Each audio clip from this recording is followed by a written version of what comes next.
তোমরা অতি অনতি বিলম্বে তোমরা তোমাদের গুহার মধ্যে গর্তের মধ্যে ঢুকে যাও। হযরত সুলাইমান তার সহচরদেরকে নিয়ে রাস্তা দিয়ে অতিক্রম করবেন। তোমরা যদি রাস্তার উপরে থাকো, সুলাইমান পয়গম্বর এবং তার সাথীদের পায়ের নিচে পড়ে তোমরা মাটির সঙ্গে মিশে যাবে। আর মনে রাখো, এই জন্য সুলাইমান পয়গম্বর এবং তার সাথীরা মোটেও দায়ী থাকবে না। পিপিলিকার আওয়াজটা হযরত সুলাইমানের কানে বাতাসে পৌঁছাই দেবে। সুবহানাল্লাহ। فتبسم ضاحكا من قولها وقال رب أوزعني أن أشكر نعمتك التي أنعمت علي وعلى والدي وأن أعمل صالحا ترضاه وأدخلني برحمتك في عبادك الصالحين। মুস্কি হাসি দিয়ে আল্লাহর কাছে শুকরিয়া আদায় করেন। মুসলমান, এই ঘটনার দ্বারা আমার বোঝানোর উদ্দেশ্য হলো, একটা পিপিলিকা জানে যারা মাদ্রাসায় পড়ে কোরআন হাদিসের বিদ্যা যারা অর্জন করে, এরা মানুষ হত্যা তো দূরের কথা, সন্ত্রাস হওয়া তো দূরের কথা, জঙ্গিবাদ হওয়া তো দূরের কথা, এরা জেনে শুনে ক্ষুদ্রাকৃতির একটা পিপিলিকাকেও তারা হত্যা করে না। ঠিক কিনা? একটা সময় গেছে, স্লোগানই ছিল আকাশে বাতাসে, মাদ্রাসায় যারা পড়ে এরা জঙ্গিবাদ বলছেন, মাদ্রাসা পড়ুয়াদেরকে সন্ত্রাস বলা হয়েছে। ঠিক কিনা বলে? মাদ্রাসা পড়ুয়াদেরকে কোরআন সুন্নাহ যারা পড়ে, কোরআনের বিদ্যা যারা অর্জন করে, তাদেরকে বিভিন্ন অপবাদ দিয়ে আখ্যায়িত করা হয়েছে। না, এরা জঙ্গিবাদ নয়, এরা সন্ত্রাস নয়, এদের কারণে আল্লাহ গোটা বিশ্বকে টিকে রেখেছেন। ঠিক কিনা? কারণ পিপিলিকার কোনো স্বার্থ নাই তাদের জন্য দোয়া করা, মাছের কোনো স্বার্থ নেই। মাছ আর পিপিলিকাকে জিজ্ঞাসা করলে বলবে, আমরা তো তাদের জন্য দোয়া করি না, আমরা আমাদের জন্য দোয়া করি। কেন? যতদিন এই মাদ্রাসাগুলো থাকবে, যতদিন কোরআনের শিক্ষা থাকবে, যতদিন কোরআনের চর্চা থাকবে, ততদিন পৃথিবী থাকবে। কথা বলেন? যেদিন এই কোরআনের চর্চা থাকবে না, কোরআনের শিক্ষা থাকবে না, দ্বীনের চর্চা থাকবে না, সেদিন আসমান আর জমিন কোনো কিছু আল্লাহ রাখবেন না। ঠিক কিনা? এই জন্য আমরা আমাদের জন্য দোয়া করি। তো সম্মানিত শুধু আল্লাহ পাক বলেন, এই গোটা বিশ্বের মধ্যে স্বয়ং আমি আল্লাহ কোরআনকে নাযিল করেছি, কোরআনের সংরক্ষণের দায়িত্ব আমি আল্লাহ নিলাম। সুবহানাল্লাহ। আপনি দেখেন, গোটা বিশ্বে দেখেন, কোথাও একজন তাওরাতের হাফেজ খুঁজে পাবেন না, ইনজিলের হাফেজ খুঁজে পাবেন না, বাইবেলের হাফেজ খুঁজে পাবেন না, জবুরের হাফেজ খুঁজে পাবেন না। কিন্তু এই গোটা বিশ্বে অগণিত অসংখ্য কোরআনের হাফেজ বানিয়ে আল্লাহ পাক ছেড়ে দিয়েছে। ঠিক কিনা বলেন? আজকে এই মাদ্রাসা থেকে 39 জন হাফেজে কোরআন, তাদের মাথায় দস্তারে ফজিলত, সম্মানের মুকুট, পাগড়ি পরিধান করা হবে। ঠিক কিনা বলেন? গোটা বাংলাদেশে আল্লাহ তাআলা কোরআনকে এত সহজ করে দিয়েছেন। আমার এই হাতে 6 বছরের বাচ্চার মাথায় আমি পাগড়ি পরিয়ে দিয়েছি। আরো আসতে সুবহানাল্লাহ। আমরা স্কুলে পড়ার সময় দেখছি, একটা কবিতা মুখস্থ করতে 2 রাত লেগে গেছে, 2 দিন সময় লাগছে। কিন্তু এমনও হেফজখানা হাফেজে কোরআন আছে যারা এক বৈঠকে 10 পৃষ্ঠা সবক শোনাইতে পারে। সহজ করছেন কে? আল্লাহ।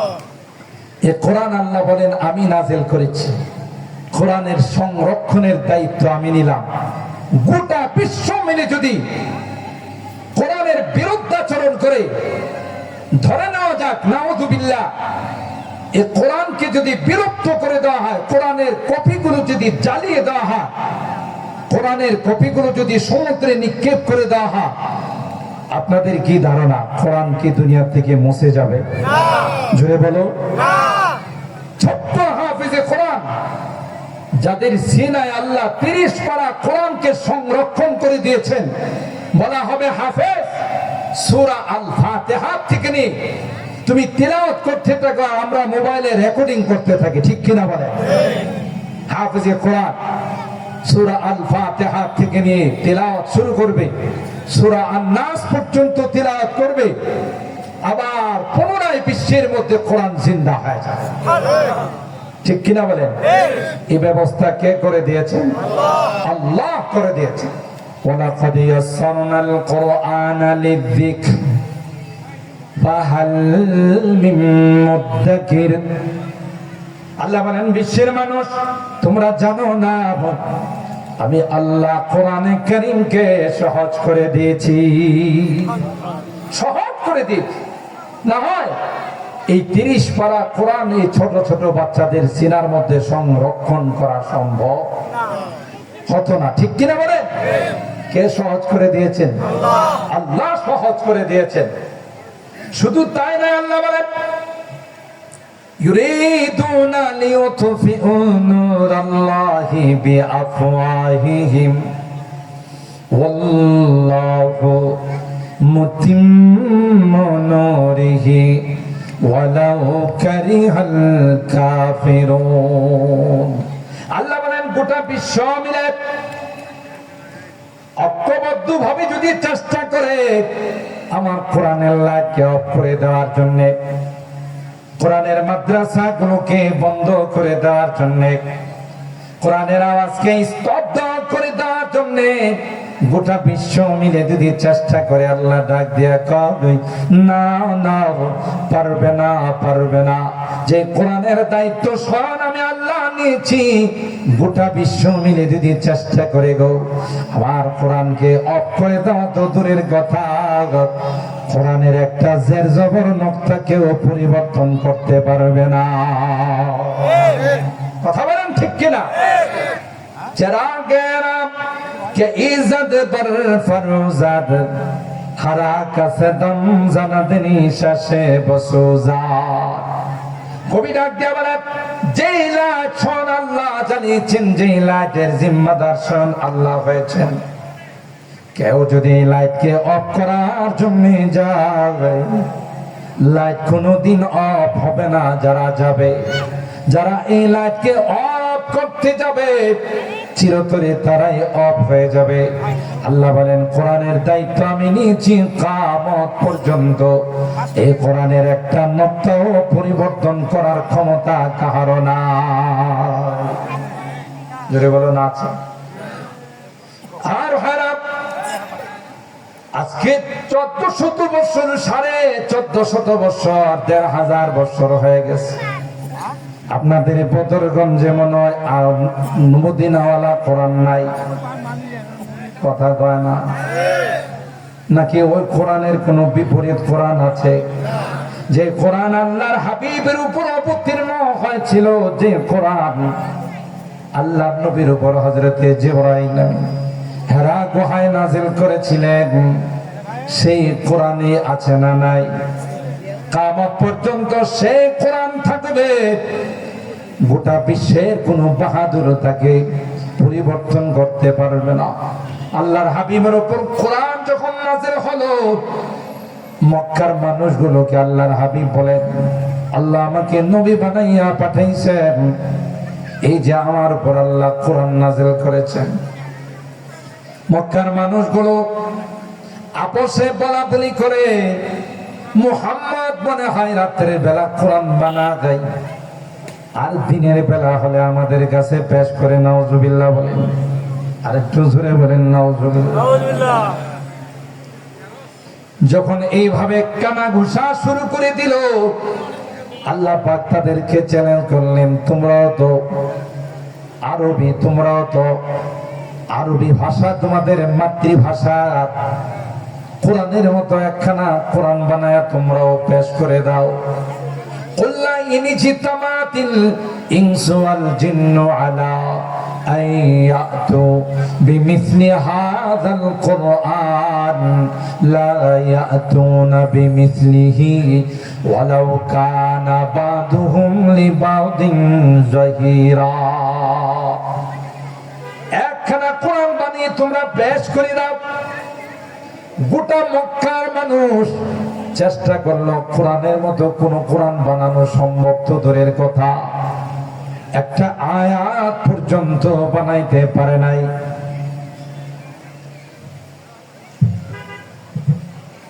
আল্লাহ পাক বললেন চ্যালেঞ্জটা মনে হয় কঠিন হয়ে গেল, যাও যাও পুরা কোরআন নয়, কোরআনে কারীমের 10টা সূরা বানায়া পেশ করো। 114টা সূরা আছে, তার মধ্যে মাত্র 10টা সূরা বানাও কোরআনের মতো, তাও পারে নাই। শেষ পর্যায়ে আল্লাহ পাক চ্যালেঞ্জ করে দিলেন, কোরআনের মধ্যে সবচাইতে ছোট সূরা হলো সূরাতুল কাউসার। বলুন কোন সূরা? বলুন কোন সূরা? সূরাতুল কাউসার। এই সূরার মধ্যে মাত্র 3খানা আয়াত আছে। এর চাইতে ছোট সূরা কোরআনে কারীমে দ্বিতীয় নাই। আল্লাহ বলেন ওয়া ইন কুনতুম ফি রাইবিন মিম্মা নাযালনা আলা আবদিনা ফাতু বিসূরাতিন মিন মিথলিহি ওয়াদউ শুহাদাআকুম মিন দুনিল্লাহি ইন কুনতুম সাদিকিন। আল্লাহ বলেন গোটা কোরআনে কোথাও কোনো সন্দেহ নাই। পৃথিবীর যে কোনো লেখক কোনো বই লিখলে, ছোট কোনো পুস্তিকা লিখলে, তার ভূমিকার মধ্যে তিনি লিখে দেন, আমার পুস্তকে আমার বইয়ে যদি আপনাদের দৃষ্টিতে কোনো ভুল ত্রুটি ধরা পড়ে, দৃষ্টিগোচর হয়, আমাকে জানাইলে পরবর্তীতে আমি ঠিক করে নেব।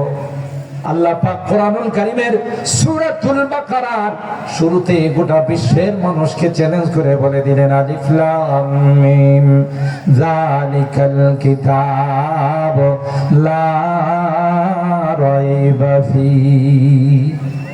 আমার কোরআনে কোথাও কোনো সন্দেহ নাই, ঠিক কি না বলেন?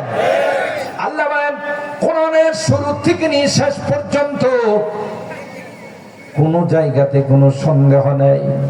আল্লাহ চ্যালেঞ্জ করে কয় গোটা কোরআন তুমি পড়ো, গোটা কোরআন তুমি স্টাডি করো, আমার কোরআনে কোথাও কোনো সন্দেহ খুঁজে পাবে না, কোনো ভুল তুমি খুঁজে পাবে না।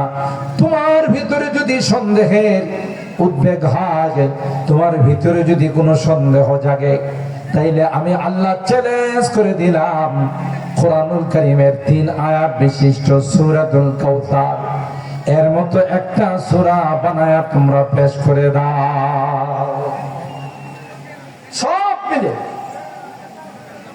একত্রিত হয়ে অনেক চেষ্টা করছে যে কোরআনের মতো, কোরআনের সূরাতুল কাউসারের মতো একটা সূরা বানানো যায় কিনা। এরা কিন্তু কম সাহিত্যিক ছিল না, কম পণ্ডিত ছিল না। আরবের মানুষ কবিতা লেখে খানায় কাবার মধ্যে তারা ঝুলিয়ে দিত আর চ্যালেঞ্জ করতো, আমার কবিতার মোকাবেলা করতে পারলে তোমাকে পুরস্কৃত করা।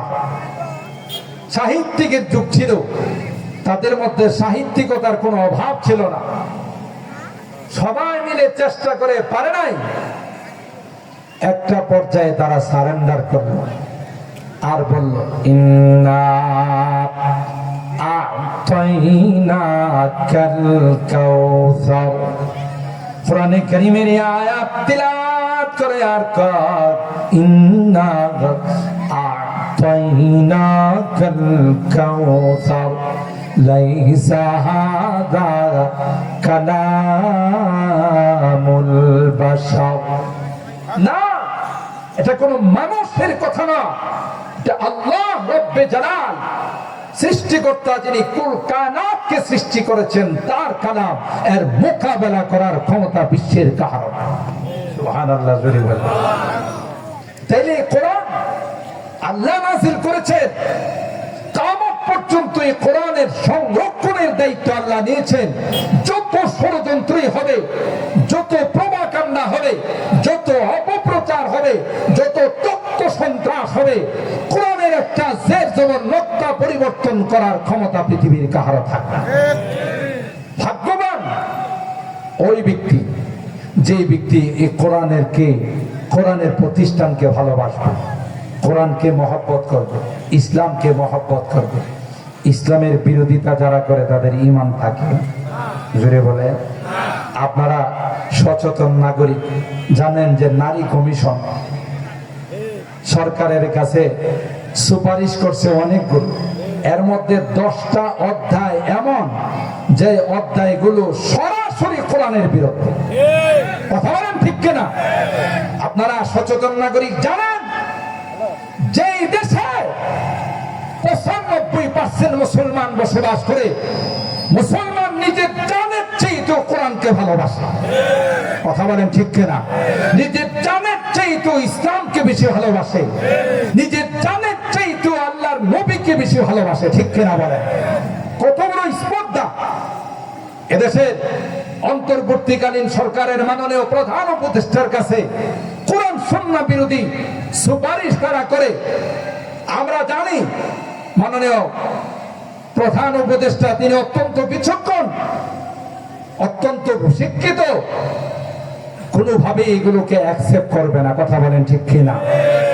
আর যদি কোনো কারণে শয়তানের ধোঁকায় এই ইসলাম বিরোধী কোরআন বিরোধী সুপারিশ গুলোকে অ্যাকসেপ্ট করা হয়, গ্রহণ করা হয়, এই দেশের মুসলমান সেটাকে মেনে নিবে না।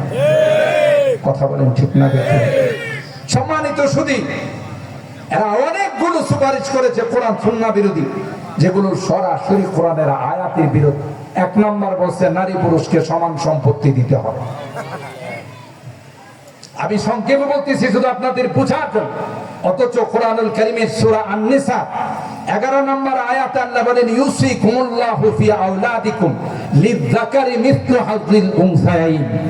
আল্লাহ বলেন আমি বন্টন করে দিলাম তোমাদের সন্তানদের, তোমাদের সম্পত্তি, ছেলে পাবে 2 ভাগ, মেয়ে পাবে 1 ভাগ। বন্টনটা কে করছেন? আর এখন যারা নারীবাদীরা যারা সুপারিশ করতেছে, এরা মনে হয় আল্লাহ থেকে একটু বেশি বুঝে। কথা কয় না? এরপরে জঘন্যতম নোংরা সুপারিশ করেছে, দেহ আমার, স্বাধীনতা আমার। বুঝেন নাই? ওই যে স্লোগান আগে শুনে আসছেন, আমার মন আমার দেহ, যাকে ইচ্ছা। আপনারা মনে কিছু জানেন কেন? এই যে নোংরামি স্লোগান দিয়েছিল, নারীর কথা বলে দেশের নারীদের ঝাড়ু পিটা খায় দেশ থেকে বিদায় নিয়েছে। নাস্তিকাল মুক্তার তসলিমা নাসরিন। কথা বলেন ঠিক? এরা এই দাবি জানাইছে দেহ আমার, স্বাধীনতা আমার। নাদান, দেহ তোর কে বললো? এই দেহের মালিক কে? ধরে বলেন আলা লাহুল খালকু ওয়াল আমর ইনিল হুকমু ইল্লা লিল্লাহ। আমার সৃষ্টি আল্লাহর, আমার দেহ আল্লাহর, আমার সব কিছু কার? এই দেহের মালিক কি আমি?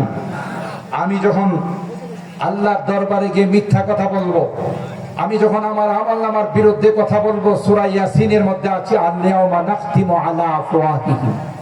আল্লাহ মুখের বাক শক্তিকে বন্ধ করে দিবেন, হাতে কথা বলবে। ঠিক কিনা বলেন? চোখে কথা বলবে। ঠিক কিনা বলেন? পায়ে কথা বলবে। ঠিক কিনা বলেন? তাইলে যদি আমার হাত হতো, আমার পা হতো, আমার চোখ হতো, আমার কান হতো, তাইলে আমার বিরুদ্ধে কোনোদিন কথা বলতো না। এ বোঝা গেল এই দেহের মালিক কে? জোরে বলেন কে? আল্লাহ। সুতরাং তাদের এই দাবির পিছনে নোংরামি উদ্দেশ্য নিহিত আছে। ঠিক কিনা বলেন? আরেকটা দাবি করছে যৌনকর্মী যারা, তাদেরকে অন্যান্য শ্রমিকদের মতো শ্রমিকের মর্যাদা দিতে হবে। নাউজুবিল্লাহ, একটু আস্তে করবেন না। চিন্তা করছে পতিতালয়ে গিয়ে ব্যবসা, নারীরা দেহ ব্যবসা করে, আর এরা বলে এদেরকে মানে তাদের যে কর্মের, তাদের যে কর্ম আছে, কর্মের স্বাধীনতা দিতে হবে, কর্মের স্বীকৃতি দিতে হবে।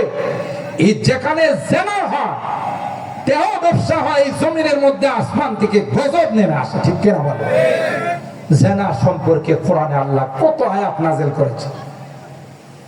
আর কিছুদিন আগে গোটা দেশ যে বিষয় নিয়ে সৌরভ ছিল, ট্রান্সজেন্ডার, লিঙ্গ পরিবর্তন করা, শুনেন নাই?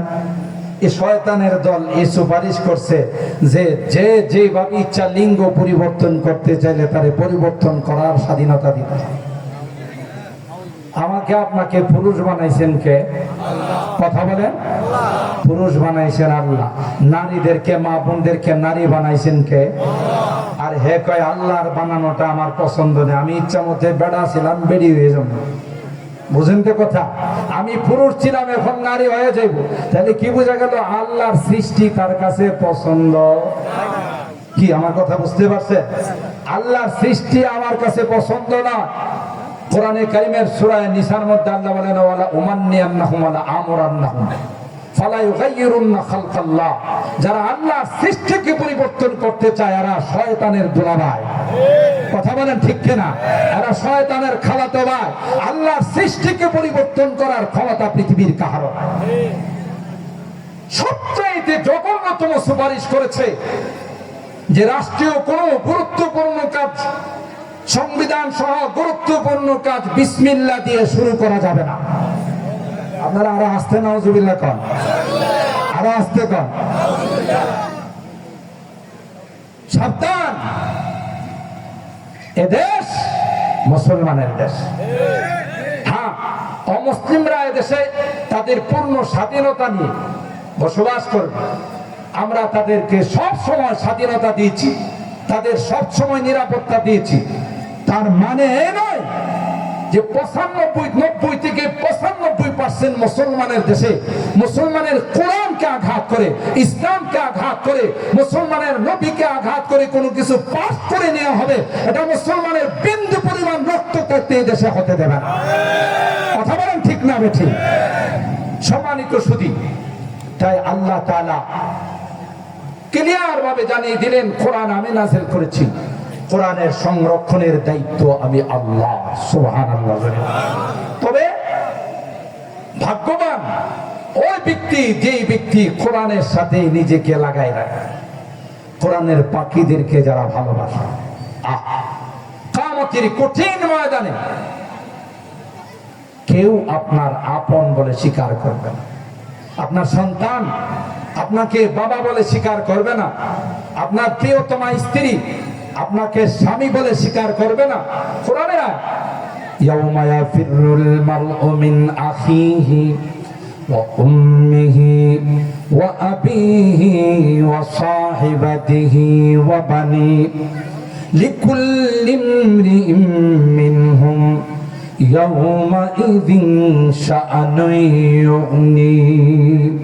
আল্লাহ বলেন কিয়ামতের কঠিন ময়দানে সন্তান তোমাকে বাবা বলে স্বীকার করবে না, তোমার স্ত্রী তোমাকে স্বামী বলে স্বীকার করবে না, বন্ধু বন্ধুকে বন্ধু বলে স্বীকার করবে না। একটা নেকির জন্য সন্তানের কাছে যাবে আর বলবে বাবা একটা নেকি হলে জান্নাতে যাওয়া যা, তোমার জন্য মাথার ঘাম পায়ে ফেলছি, শরীরের রক্তকে পানি করেছি, একটা নেকি দিয়ে তুমি আমাকে সাহায্য করো। সন্তান পরিষ্কার বলে দিবে না না তুমি আমার বাবা নয়, তোমাকে আমি চিনি না, তাই একটা নেকি দিয়েও তোমাকে সাহায্য করব না। জোরে বলেন করবে? কোরআনের সূরা আবাসার আয়াত আল্লাহ বলেন কেউ কাউকে আপন বলে স্বীকার করবে না।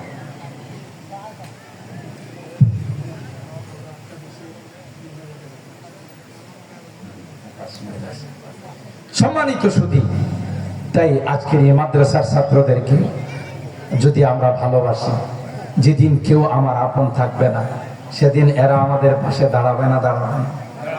যে হাদিস আমি পাঠ করছি, একজন হাফিজে কোরআন আল্লাহর হাবিব বলেন হালালকে হালাল হারামকে হারাম মাইনা যদি সে চলে, দুনিয়ার জিন্দেগিটা যদি কোরআন মোতাবেক পরিচালিত করে, আপনারা যারা এই মাদ্রাসার সাথে সম্পৃক্ত আছেন, মাদ্রাসার এই কোরআনের পাখিদেরকে যারা ভালোবাসছেন, এরা আল্লাহর দরবারে বলবে আল্লাহ আমাদের এই এলাকার মানুষগুলো আমাদেরকে অন্তর দিয়ে কলিজা দিয়ে ভালোবাসছে, তাই আজকে গুনার কারণে তাদেরকে বাম কাতারে দেখা যায়। যতক্ষণ পর্যন্ত তাদের জান্নাতের ফয়সালা না হবে ততক্ষণ তোমার জান্নাতে যাব না। সুবহানাল্লাহ। যেখানে সন্তান বাবা বলে স্বীকার করে না, সেখানে এই হাফিজে কোরআন আপনার জন্য সুপারিশ করবে। সুবহানাল্লাহ। বলে কিয়ামতের কঠিন ময়দানে আল্লাহর আদালতের আসামি হয়ে গেলে আল্লাহর কসম এই কোরআন আল্লাহর আদালতের লয়ার হয়ে, ব্যারিস্টার হয়ে আপনার পক্ষে সুপারিশ করবে। আল্লাহ, এই মানুষগুলো প্রচন্ড গরমকে উপেক্ষা করে আমার মহব্বত নিয়ে ময়দানে বসা ছিল, আজকে গুনার কারণে তোমার আদালতের আসামি হয়ে গেছে। যতক্ষণ পর্যন্ত তার জান্নাতের ফায়সালা না হবে ততক্ষণ পর্যন্ত আমি তোমার আদালত ছেড়ে যাব না। সুবহানাল্লাহ কোন? তাহলে আমরা কোরআনকে ভালোবাসবো তো ইনশাআল্লাহ। হাত তুলেন, হাত তুলেন। লিল্লাহি তাকবীর। না, বদরগঞ্জ, বদরগঞ্জ মানে জানেন, গঞ্জ মানে হলো খাজানা, আর বদর মানে হলো পূর্ণিমার রাত্রির চন্দ্র। তাইলে আপনাদের অবস্থাটা হলো ইমানের অবস্থা, আপনাদের আমলের অবস্থা, আপনাদের কোরআনের সাথে মহব্বতের অবস্থা পূর্ণিমার রাত্রির চন্দ্রের মতো। সুবহানাল্লাহ বলেন। লিল্লাহি তাকবীর, লিল্লাহি তাকবীর। কোরআন সুন্নাহর আলো, কোরআন সুন্নাহর আলো। লিল্লাহি তাকবীর। হাত নামান। আল্লাহ আমাদের হাতগুলোকে কবুল করুন, আল্লাহ এই মাদ্রাসাকে কবুল করুন, এলাকাবাসীকে আল্লাহ তাআলা কবুল করুন। সম্মানিত সুধী, আমার পরেও অনেক উলামায়ে কেরাম বয়ান করবেন। আমার যেহেতু ঢাকাতে যেতে হবে, আমাদের অত্যন্ত মহব্বতের ভাই, আপনাদের সকলেরই হৃদয়ের স্পন্দন, মহব্বতের মানুষ, আমাদের সাবেক এমপি সাহেব জনাব আনিসুল ইসলাম সাহেব অত্যন্ত মহব্বত করেন। সেই জন্য ওনার এই মহব্বতের খাতিরে আপনাদের মাঝে আজকে আমার এই উপস্থিতি। উনি সেই এয়ারপোর্ট থেকে রিসিভ করে একটা সময় আমাদের থেকে দূরে সরান নাই, খেদমতের মধ্যে আছেন। আল্লাহ তাআলা দ্বীনের জন্য, ইসলামের জন্য, দেশের জন্য তাকে কবুল করেন। আমিন বলেন। আল্লাহ তাআলা গোটা জাতির জন্য আল্লাহ তাআলা কবুল করেন, হায়াতের মধ্যে আল্লাহ তাআলা বরকত দান করেন। মুরব্বীরা যারা দুনিয়া থেকে চলে গেছেন সকলকে আল্লাহ জান্নাতের মেহমান বানিয়ে দেন।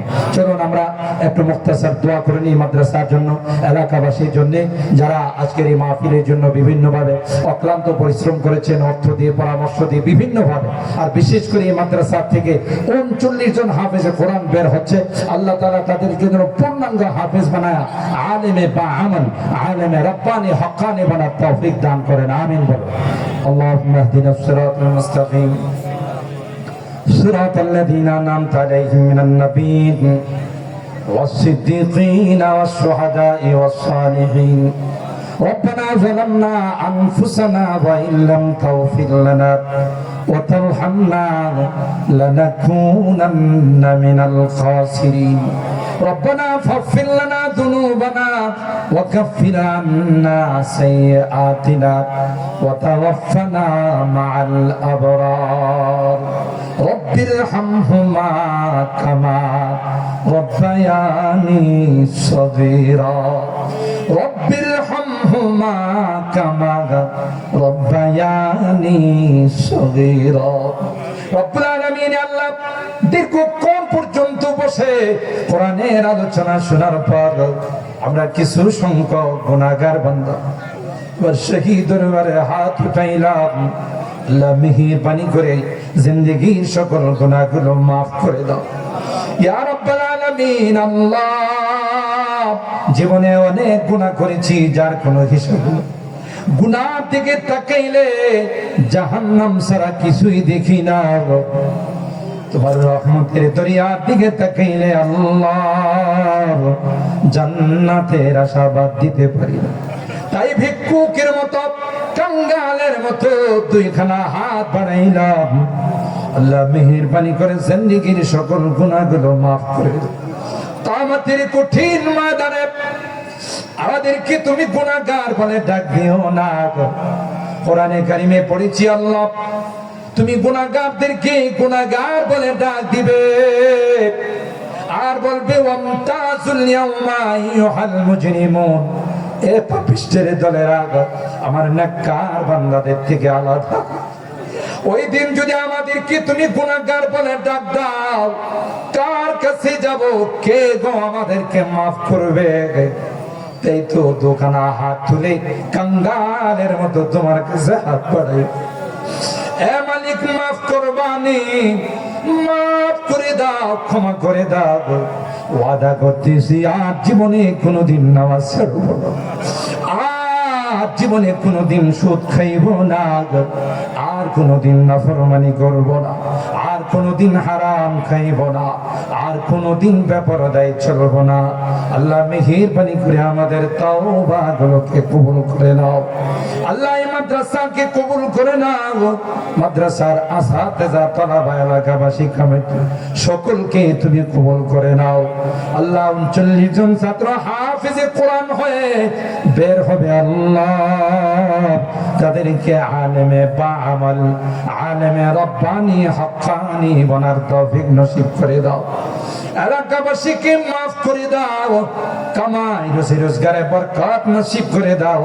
আল্লাহ, যারা দুনিয়া থেকে বিদায় হয়ে কবরের বাসিন্দা হয়ে গেছেন, আর কোনদিন আমাদের মাঝে আসবে না, তাই বারবার তাদের কথা মনে পড়তেছি। মেহেরবানি করে তাদেরকে তুমি মাফ করে দাও। আল্লাহ, তাদের কবরগুলো জান্নাতের বাগান বানায় দাও। আমাদের মহব্বতের ভাই আল্লাহ, এলাকার জনগণের খাদের জনমানুষের অত্যন্ত প্রিয় নেতা, হৃদয়ের স্পন্দন আল্লাহ আমার আনিস ভাই এমপি মহোদয়, আল্লাহ তার জীবনের গুনাহগুলো মাফ করে দাও। আল্লাহ, জীবনের খেদমাত গুলোকে তুমি কবুল করে নাও। আল্লাহ, মাদ্রাসা মসজিদের জন্য, এলাকার জন্য তুমি কবুল করে নাও। মুরব্বিরা যারা দুনিয়া থেকে বিদায় নিয়ে কবরের বাসিন্দা হয়ে গেছেন, আল্লাহ তাদেরকে মাফ করে দাও। তাদের কবরগুলো জান্নাতের বাগান বানায় দাও। এ মালিক, আজকের মোনাজাতে বারবার মা বাবার কথা মনে পড়ছে, জানি না কার মা নাই কার বাবা। এ মালিক, বহুদিন হয়ে গেল নিষ্ঠুরের মতো মা বাবার বুকে মাটি চাপা দিলাম।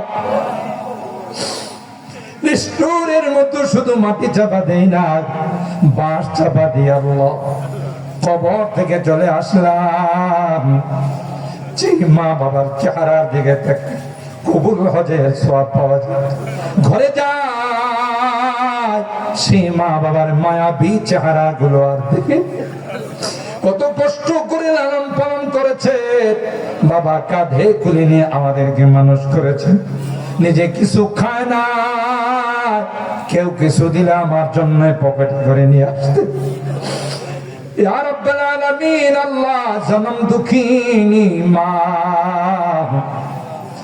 10 মাস 10 দিন আমাকে পেটে লালন পালন করেছে। আমি কনসেপ্ট করার সাথে সাথে আমার সুন্দরী যুবতী মা কোনো কিছুই খাইতে পারে না, যা খায় মার বুকে বাচ্চা শুকাইয়া মা কঙ্কালের মতো হয়ে গেল। আস্তে আস্তে আমি বড় হতে লাগলাম, মার কলিজায় লাথি মারি মা মা, কখনো ব্যথায় কাতর হয়ে বসে যান, কখনো শুয়ে যান দুনিয়ার কোনো মানুষের কাছে পান।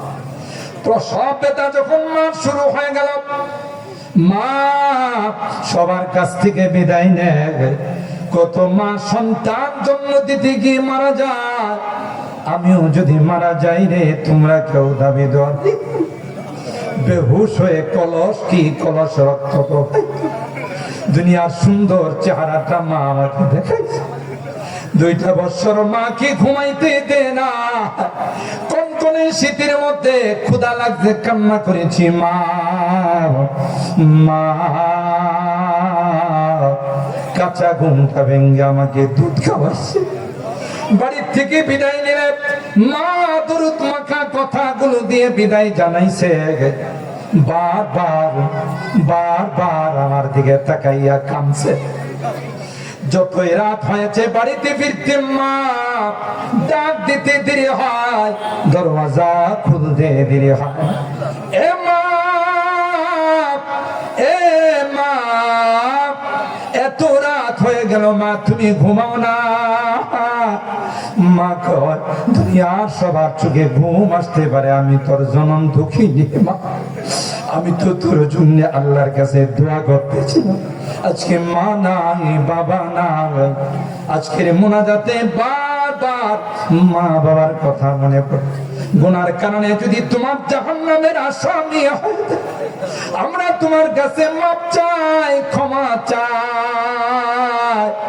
আমাদের মা বাবাকে মাফ করে দিও, আমাদের মা বাবাকে ক্ষমা করে দিও, তাদের কবরগুলো জান্নাতের বাগান বানাই দিও।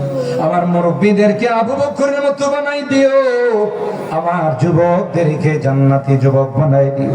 পর্দার আড়ালের মা বোনদেরকে আবেদা জাহেদা সালেহা নেককার দিনদার আম্মা জান খাদিজাতুল কুবরা আয়েশা সিদ্দিকা ফাতেমাতুজ জাহরার মতো বানাই দিও আল্লাহ।